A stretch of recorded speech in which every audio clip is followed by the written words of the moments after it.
Hola, soy Emiliana Martínez, soy ex residente del servicio y a continuación vamos a dar inicio a la quinta clase que corresponde al drenaje de colecciones pancreáticas. A modo de introducción, se debe destacar que las colecciones pancreáticas son una complicación frecuente de las pancreatitis, aunque también pueden ser secundarias a traumatismo de abdomen o cirugía de páncreas. Con el tiempo se han ido modificando las indicaciones de drenaje, siendo las más importantes la colección sintomática y la infección. También es importante resaltar que el manejo endoscópico ha evolucionado significativamente con la introducción de nuevos métodos como el ultrasonido endoscópico y la disponibilidad de nuevos dispositivos de drenaje. Las colecciones fluidas pancreáticas inflamatorias surgen como un evento adverso de una pancreatitis, ya sea aguda o crónica, un trauma pancreático o una cirugía del páncreas, considerando que entre el 15 y el 30% de los pacientes sometidos a una resección pancreática distal desarrollará colecciones debido a fugas del ducto pancreático. En el año 2012 se realizó una revisión de la clasificación de Atlanta para pancreatitis aguda, distinguiendo entre pancreatitis intersticial no complicada y pancreatitis aguda asociada a complicaciones locales. Según la nueva clasificación de Atlanta, las colecciones pancreáticas pueden ser clasificadas en función de su contenido, que puede ser puramente líquido o con necrosis asociada, y de su tiempo de evolución directamente relacionado con la encapsulación de las colecciones. Se distinguen así 4 tipos. La colección fluida peripancreática aguda ocurre de forma temprana en la pancreatitis, es decir, dentro de las 4 semanas, raramente se infecta y típicamente resuelve de forma espontánea. En las imágenes aparece como una colección homogénea, con densidad líquida, sin pared definida, que puede ser múltiple y está confinada a fascias peripancreáticas y adyacente al páncreas, sin extensión intrapancreática. Cuando una colección fluida peripancreática aguda perdura más de 4 semanas, desarrolla generalmente una pared bien definida y pasa a denominarse pseudoquiste pancreático. En la tomografía se observa una colección bien circunscripta, con densidad líquida, homogénea, completamente encapsulada y localizada fuera del páncreas. Es importante destacar que los pseudoquistes que surgen como complicación de una pancreatitis aguda, que tienen una prevalencia que va entre el 10 y el 26%, suelen ser asintomáticos y resuelven espontáneamente hasta en el 85% de los pacientes. Se producen por una disrupción del conducto pancreático principal, que produce una fuga ductal con acumulación de líquido rico en amilasa. En cambio, los pseudoquistes secundarios a pancreatitis crónica se presentan en un 20 al 40% de los pacientes y se producen por mecanismos diferentes, donde la hipertensión ductal es el principal desencadenante.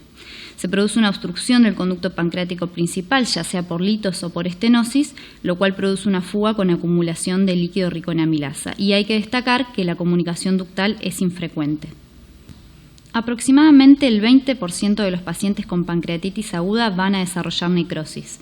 La colección necrótica aguda contiene cantidades variables de líquido y necrosis asociada a una pancreatitis necrotizante, pudiendo afectar el parénquima pancreático y los tejidos peripancreáticos. Se desarrolla dentro de las 4 semanas del inicio de la pancreatitis y en la tomografía se visualiza una colección con densidad heterogénea sin pared definida. La necrosis contenida o wall-off es una colección encapsulada de necrosis pancreática y peripancreática que usualmente ocurre después de las 4 semanas del inicio de una pancreatitis necrotizante y en la tomografía se evidencia una colección heterogénea con densidad líquida y no líquida, con loculaciones, con una pared bien definida y completamente encapsulada. Las imágenes son una herramienta fundamental en el diagnóstico de una pancreatitis aguda sospechada clínicamente y además pueden sugerir diagnósticos alternativos. También ayudan en la determinación de las causas de pancreatitis, ya sea obstrucción biliar o anormalidades estructurales, y permiten la evaluación de la severidad de la enfermedad, identificando necrosis pancreática y peripancreática y posibles complicaciones. Es importante destacar que las imágenes tienen un rol en clasificar las colecciones fluidas, especialmente diferenciar colecciones fluidas agudas de colecciones necróticas agudas y pseudoquistes de wall-off, así como la presencia o no de detritus necróticos o sólidos en la colección, lo cual podría modificar la estrategia de manejo. La elección de una modalidad de imagen dependerá del motivo del estudio, de los síntomas clínicos, del tiempo de inicio de los síntomas y de los hallazgos de laboratorio. En cuanto a la tomografía con contraste endovenoso, la clasificación de Atlanta recomienda realizarla a los 5 o 7 días del inicio de la pancreatitis para establecer de forma confiable la presencia de necrosis, que puede ser subestimada si se realiza de forma muy temprana. Si bien no hay consenso en cuál es la modalidad de imagen preferida para la evaluación de colecciones pancreáticas, la tomografía es utilizada comúnmente y además permite planificar intervenciones terapéuticas. Dentro de los principales factores limitantes de la tomografía encontramos la radiación, el uso de contrastes, especialmente en aquellos pacientes con insuficiencia renal o alérgicos al contraste, y la moderada sensibilidad que poseen para identificar litiasis biliar. Con respecto a la pancreatorresonancia magnética, representa una mejor opción debido a que no genera radiación, tiene una mayor resolución en lo que es la evaluación de tejidos blandos y un mejor perfil de seguridad del contraste intravascular. Además, permite una evaluación no invasiva de los tejidos peripancreáticos, del sistema ductal pancreático y de la vasculatura en una única evaluación. La principal ventaja de la resonancia sobre la tomografía en lo que es la evaluación de colecciones fluidas peripancreáticas es que la resonancia permite una mejor evaluación del componente sólido y a su vez permite identificar una disrupción del conducto pancreático. Otra opción es la ultrasonografía endoscópica, que es un procedimiento mínimamente invasivo con menor tasa de complicaciones cuando se lo compara con la CEPRE, que permite la identificación y cuantificación de detritus sólidos en lo que son las colecciones, comparable a la resonancia. Además tiene una mayor precisión en lo que es la caracterización de colecciones peripancreáticas previo a la intervención endoscópica, lo cual puede alterar el manejo en hasta un tercio de los pacientes, ya sea por diagnósticos alternativos o bien porque se identifican factores anatómicos o vasculares que pueden contraindicar el manejo endoscópico. Las desventajas de la ecoendoscopía son que requieren sedación profunda o anestesia, un operador altamente entrenado, considerando que se trata de un estudio operador dependiente, lo cual genera gran variabilidad interobservador. Hay que destacar que la ventaja de la ecoendoscopía es que constituye una herramienta diagnóstica, ya que permite identificar el componente sólido de la colección y a su vez permite guiar el manejo de la misma en un mismo procedimiento. La mayoría de las colecciones pancreáticas agudas van a resolver espontáneamente sin requerimiento de ninguna intervención. Sin embargo, los pseudoquistes y el wall-off pueden requerir una intervención si causan síntomas o si producen complicaciones como obstrucción al tracto de salida gástrico, obstrucción biliar o infección. En el pasado es importante destacar que se consideraba que los pseudoquistes mayores a 6 centímetros o que persistieran por más de 6 semanas iban a requerir drenaje. Esto en la actualidad ya no se considera, incluso estudios recientes sugieren que periodos más largos de observación son seguros y efectivos, permitiendo una resolución espontánea si el paciente se encuentra estable. Sin embargo, si se requiere un drenaje debe realizarse después de 4 semanas para permitir la encapsulación y reducir así los posibles eventos adversos. Se consideran contraindicaciones absolutas del drenaje endoscópico aquellas colecciones no encapsuladas, que son colecciones con menor tiempo de evolución, lo cual es indicación de drenaje por otra vía de abordaje, ya sea quirúrgica o percutánea, la distancia enteroquística mayor a 1 centímetro y los trastornos de la coagulación. Empezaremos hablando de pseudoquiste pancreático. En cuanto al drenaje de los pseudoquistes, existen diferentes vías de abordaje. Dentro de la quirúrgica, la cistogastrostomía abierta o por la laparoscopía, con una tasa de recurrencia del 5% y una alta tasa de complicaciones que alcanza hasta el 30% con un 10% de mortalidad. En cuanto al abordaje percutáneo, consiste en la inserción de un catéter de drenaje en la colección, guiado ya sea por tomografía o por ecografía. En cuanto al abordaje endoscópico, consiste en la cistogastrostomía o cistoduodenostomía guiada ya sea por endoscopía o por ultrasonografía endoscópica, con la utilización de prótesis plásticas o metálicas, con una alta tasa de éxito técnico y éxito clínico. Este es un estudio randomizado publicado por el grupo de Varadarajalu en el año 2013 que compara el drenaje de pseudoquistes pancreáticos por cistogastrostomía endoscópica y quirúrgica. Incluyó 40 pacientes, 20 de los cuales fueron drenados por endoscopía y 20 por cirugía. El objetivo primario del estudio era la tasa de recurrencia luego de 24 meses de seguimiento. Objetivos secundarios fueron la tasa de éxito técnico y falla, las complicaciones, el número de reintervenciones, estadía hospitalaria, scores de salud mental y física y costo total. Como resultados, al final del seguimiento, ningún paciente de los que recibió drenaje endoscópico tuvo recurrencia del pseudoquiste comparado con un paciente del grupo quirúrgico. No hubo diferencias en el éxito técnico, complicaciones y reintervenciones en ambos grupos. Sin embargo, la estadía hospitalaria fue menor para el grupo endoscópico, con una media de 2 días versus 6 días en el grupo quirúrgico, así como un costo total menor en el grupo endoscópico.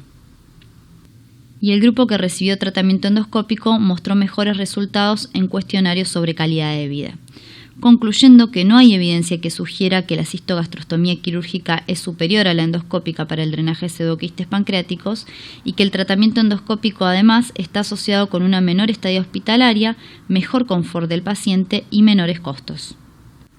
Este es un metaanálisis publicado recientemente donde se incluyeron 7 estudios con 490 pacientes con el objetivo de comparar la eficacia, o sea, éxito técnico y clínico, y la seguridad, es decir, eventos adversos y tasa de recurrencia, del drenaje endoscópico versus quirúrgico para lo que es el manejo de colecciones fluidas pancreáticas. Los 7 estudios incluidos fueron estudios retrospectivos observacionales. Entre los 490 pacientes, 242 recibieron drenaje endoscópico, mientras que los 248 pacientes restantes recibieron drenaje percutáneo. El objetivo primario fue el éxito clínico, definido como la resolución radiológica de la colección fluida pancreática asociada a una mejora de los síntomas, llevando a la remoción subsiguiente de los drenajes y prótesis. Esta revisión sistemática de estudios observacionales sugiere que deben preferirse el drenaje endoscópico de colecciones pancreáticas debido a que está asociado a mejores tasas de éxito clínico, menores reintervenciones y menor estadía hospitalaria cuando se lo compara con el manejo percutáneo, sin diferencias en el éxito técnico, eventos adversos ni tasa de recurrencia. Las vías de abordaje para el drenaje del pseudoquiste pueden ser transmural, a través de la pared gástrica o duodenal, transpapilar o combinada transmural con transpapilar. Y a su vez el drenaje puede hacerse guiado por endoscopía o a través de la ultrasonografía endoscópica. Los factores que influyen en la elección de la vía de abordaje incluyen la relación anatómica de la colección con el estómago o duodeno, la presencia de comunicación ductal con el pseudoquiste, el contenido quístico, es decir, si es líquido homogéneo o con presencia de detritus, y el tamaño de la colección. Este es un estudio prospectivo randomizado publicado por el grupo de Baradara-Hulu en el año 2008 que comparó la tasa de éxito técnico entre el drenaje transmural guiado por endoscopía y por ecoendoscopía de pseudoquistes pancreáticos con un seguimiento a 6 semanas. El objetivo primario del estudio fue el éxito técnico, definido como la habilidad para acceder y drenar el pseudoquiste mediante la colocación de prótesis transmurales. Se incluyeron un total de 30 pacientes randomizados en 2 grupos, 15 pacientes incluidos en el grupo de ecoendoscopía y 15 en el grupo de endoscopía. De los 15 pacientes randomizados en el drenaje guiado por ecoendoscopía, un paciente no fue drenado debido a un diagnóstico alternativo de un cistoadenoma biliar establecido por la ecoendoscopía, por lo cual fue excluido del análisis. No hubo diferencias estadísticamente significativas entre las características clínicas de ambos grupos. En cuanto a los resultados, todos los pacientes randomizados en el grupo de ecoendoscopía fueron drenados de forma exitosa, es decir, el 100%, mientras que el éxito técnico del drenaje en el grupo guiado por endoscopía fue de 5 del total de los 15 pacientes, es decir, un 33%, con una diferencia estadísticamente significativa. 9 de los cuales fueron por ausencia de compresión luminal y un paciente por hemorragia activa luego de la punción del pseudoquiste.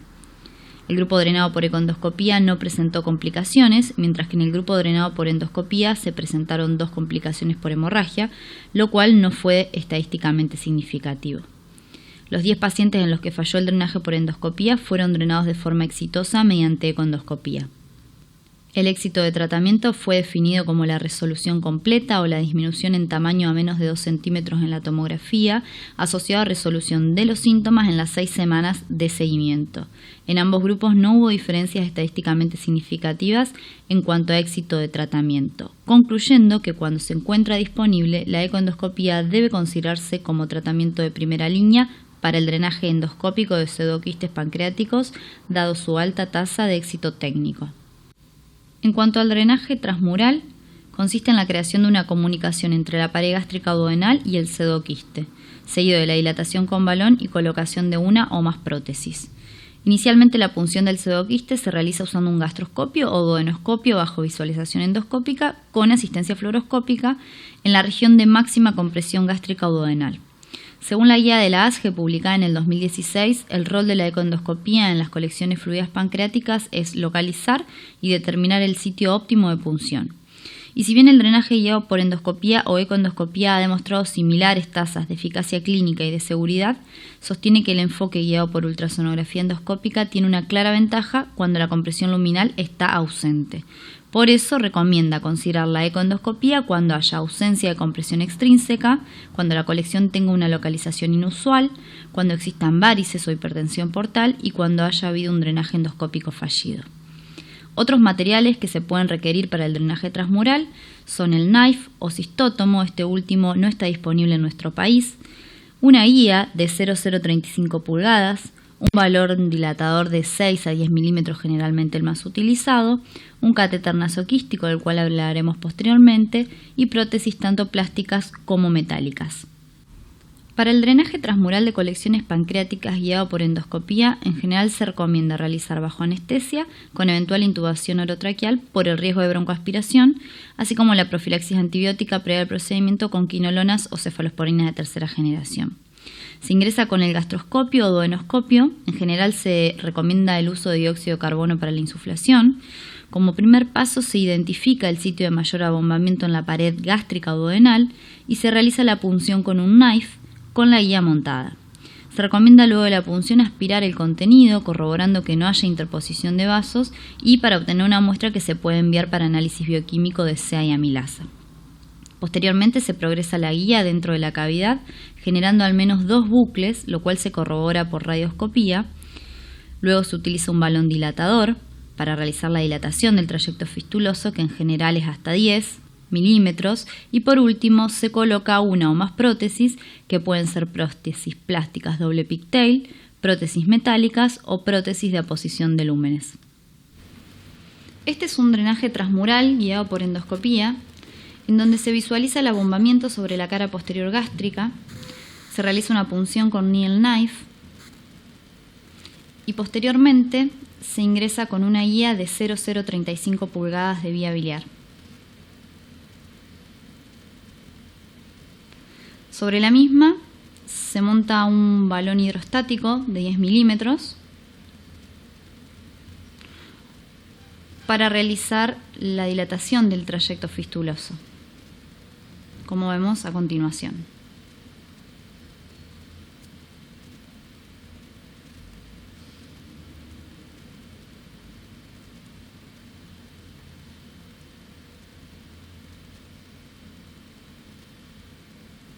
Posteriormente, con un sistema introductor oasis, se coloca una prótesis plástica doble pigtail de 10 French.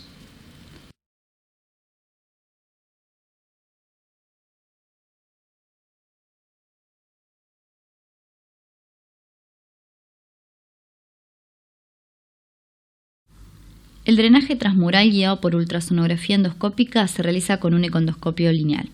Se identifica el pseudoquiste, que se ve como una formación anecoica, homogénea, de bordes definidos, que contacta con la pared gástrica duodenal. Y en este caso es importante destacar que la distancia entre ambas paredes debe ser menor a 1 centímetro. Además, la ecoendoscopía nos brinda una imagen en tiempo real y nos permite utilizar Doppler color para identificar lo que son estructuras vasculares que pueden interponerse. Se utiliza una aguja de 19 gauge para punzar el quiste, la cual se visualiza en forma longitudinal a medida que es introducida en la cavidad. Se aspira el contenido quístico para confirmar estar dentro de la cavidad y para enviar a estudio bioquímico. Se avanza la vaina dentro de la cavidad, se retira la aguja y se introduce una guía de 0,035 pulgadas. Posteriormente, el sitio de punción se dilata con un balón a 6 milímetros y por último se inserta a través del ecoendoscopio una prótesis plástica doble pigtail de 10 French o prótesis metálicas o de aposición, como veremos más adelante. Este es el caso de un paciente de 50 años con antecedentes de pancreatitis aguda complicada con pseudoquiste sintomático, en el que se decide realizar drenaje por ecoendoscopía. En la ecoendoscopía lineal diagnóstica se evidencia en topografía de cuerpo de páncreas una formación anecoica, Doppler negativo de pared definida, sin plano de separación con la pared gástrica y de contenido homogéneo. Se utiliza Doppler para descartar interposición vascular y previa profilaxis antibiótica se realiza una punción con aguja de 19 Gauge, aspirando y obteniendo material para estudio físico-químico, y posteriormente se progresa una guía de 0,035 pulgadas, asegurándose de realizar al menos 2 bucles intraquísticos. Se retira la aguja y a través de la guía se progresa un knife para generar una fístula con corriente de corte y posteriormente se realiza dilatación con balón CRE de 10 milímetros para finalmente colocar. Con respecto al uso de prótesis para el drenaje transmural, se encuentran disponibles prótesis plásticas o metálicas.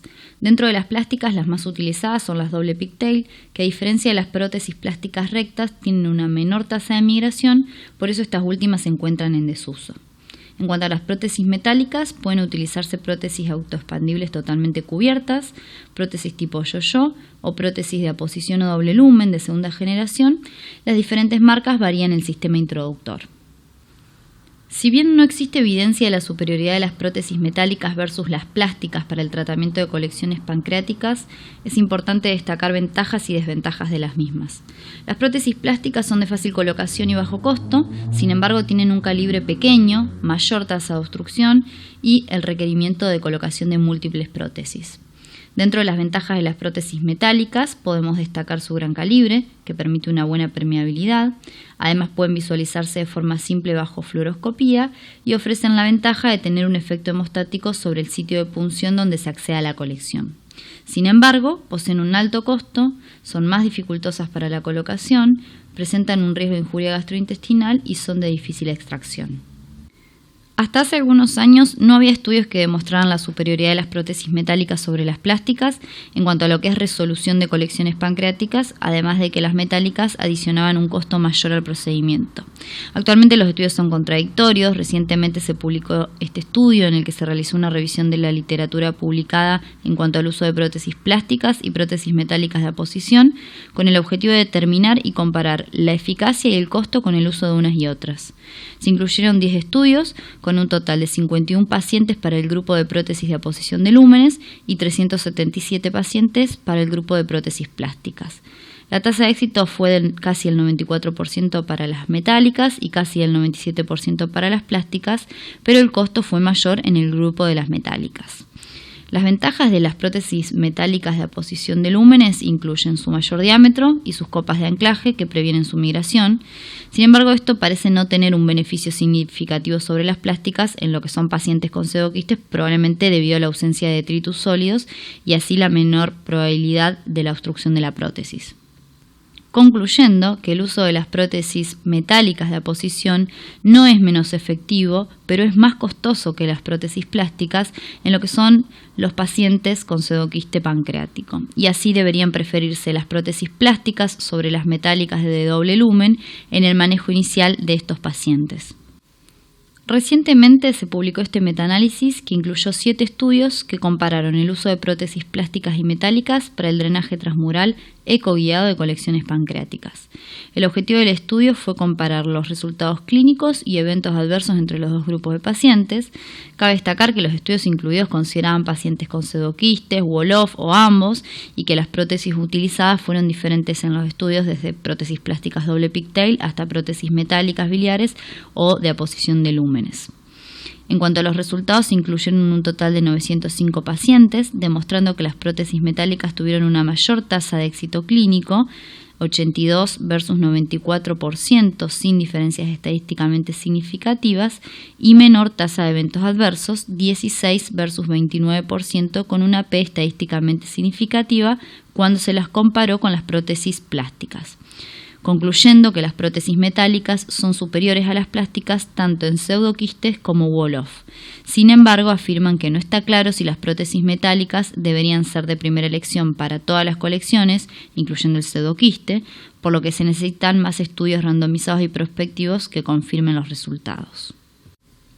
En cuanto al drenaje transpapilar, si la colección comunica con el conducto pancreático principal, un enfoque útil es la colocación de una prótesis pancreática con o sin esfinterotomía, especialmente en colecciones menores o iguales a 6 centímetros, sobre todo si no pueden ser tratadas con drenaje transmural o no han tenido una respuesta a este drenaje.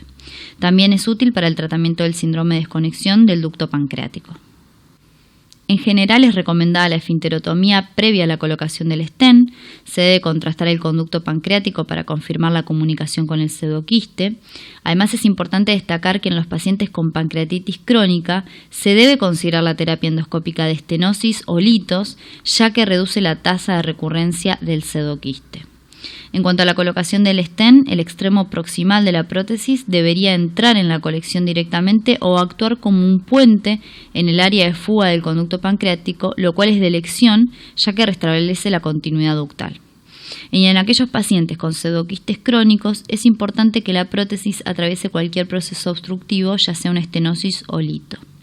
En cuanto al diámetro de las prótesis, en general dependen del diámetro del conducto pancreático, aunque las más utilizadas son las de 7 French. Las ventajas del drenaje transpapilar comparado con el transmural es que tiene un menor riesgo de sangrado y de perforación. Sin embargo, una desventaja es la potencial injuria ductal inducida por la prótesis, así como la pancreatitis posepre. En el año 2015 fue publicado un estudio multicéntrico que incluyó 375 pacientes que recibieron drenaje transmural guiado por econdoscopía de colecciones pancreáticas.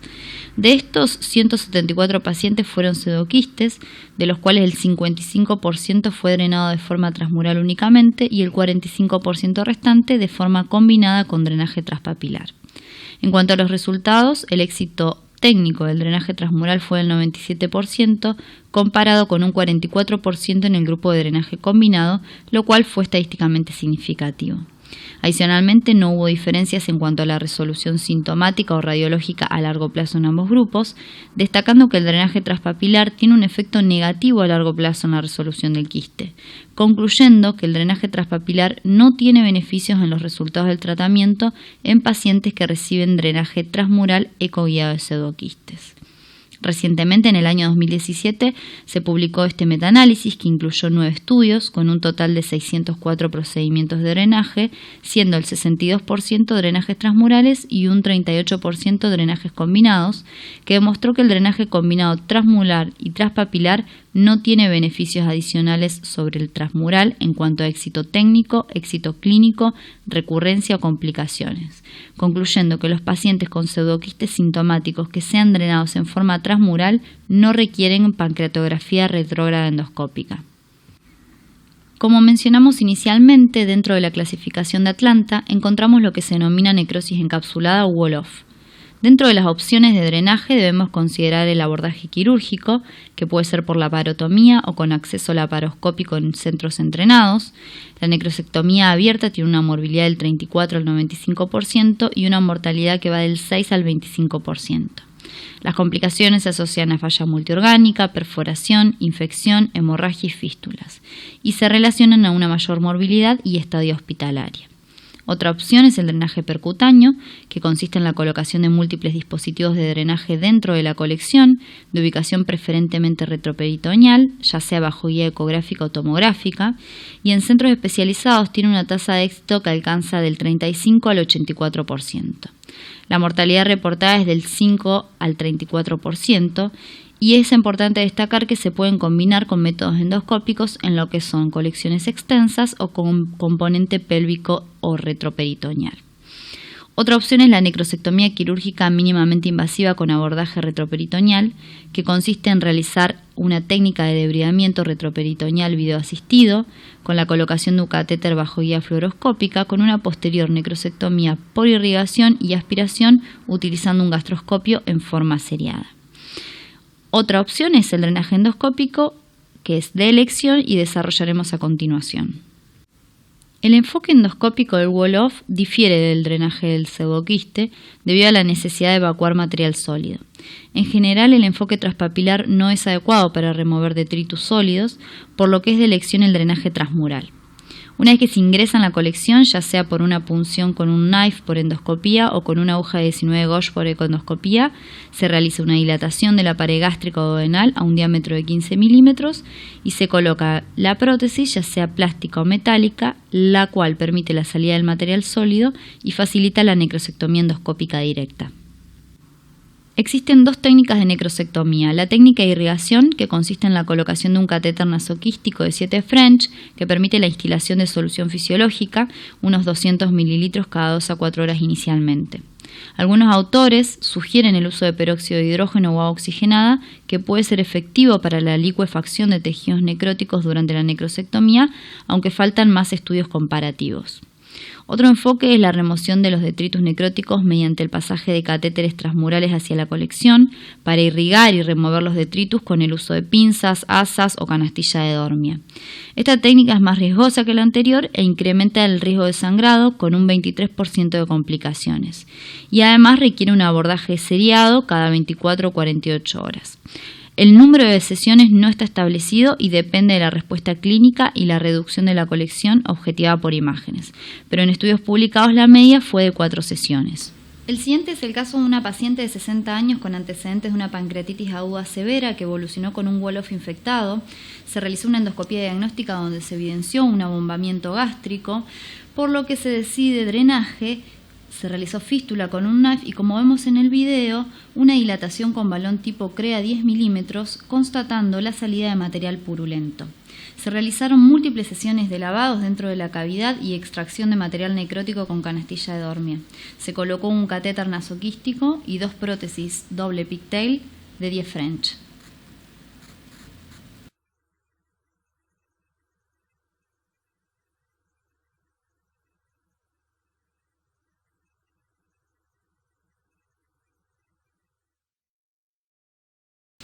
El siguiente es el caso de una paciente de 25 años cursando internación en UTI por pancreatitis aguda severa necrotizante de etiología biliar de 8 semanas de evolución, complicada con un wall-off con sospecha de infección. Se decide drenaje endoscópico guiado por ecoendoscopía, donde se observa una formación hipoecoica heterogénea con pared bien definida, sin plano de separación con la pared gástrica, con áreas hiperecoicas correspondientes a calcificaciones en su interior. Se utilizó Doppler para descartar interposición vascular y se realiza punción y colocación de prótesis de aposición de doble lumen montado en un mismo sistema introductor con visión y control de la visión endosonográfico. Posterior a la liberación se observa la salida de abundante contenido que se aspira para evitar la broncoaspiración. Las guías actuales sugieren que para aquellos pacientes con sospecha o diagnóstico confirmado de necrosis infectada, la intervención invasiva debe retrasarse mientras sea posible al menos hasta la 4ª semana desde la presentación inicial para permitir que la colección se encapsule. En estos pacientes inicialmente debe considerarse el drenaje percutáneo o endoscópico transmural con catéter, mientras que la necrosectomía o cirugía deben reservarse para aquellos pacientes que no mejoran a pesar del drenaje inicial. Y se debe destacar la importancia del manejo multidisciplinario de estos pacientes.